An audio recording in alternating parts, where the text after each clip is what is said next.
So now there are two kinds of measures. One is implicit measure and another one is explicit measure.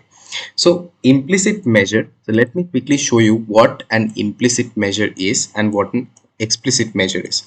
So I will create the exact same table. I will just copy paste this one and I will put it here. And you see here right now I'm taking total order quantity, which is a measure that is sum of order quantity. So now I will just uncheck this one, and instead of this I will take the order quantity itself. So if I take this order quantity, you see both the values are pretty much same. Now why is it? So in here what Power BI does, so whenever you put a numerical column in here, Power BI does some aggregation on that. So if I click on this little drop down, you see the Power BI has automatically taken this order quantity field as sum. So this is an implicit measure. This is already created by Power BI. Now what is explicit measure? Explicit measure is the one that we have created and we have taken the exact same function that Power BI has taken. Now let's say instead of this sum, we take average here.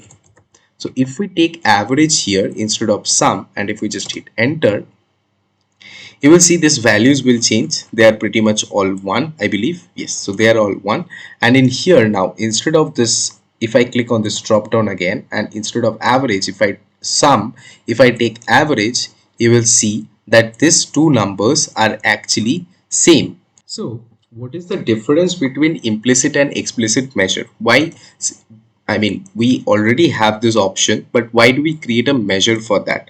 Now the reason is this measure that we have, that Power BI has created, the implicit measure, the average, you cannot use it across all the pages. So let's say I want to take this order quantity and I want to put it on the page 2.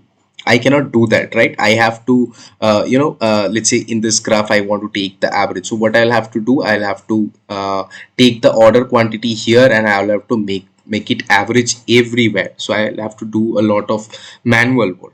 Now instead of that, what I can do, I can create a measure and put that measure on the graph itself. So this is why explicit measure is really important and we don't really use implicit measures at all.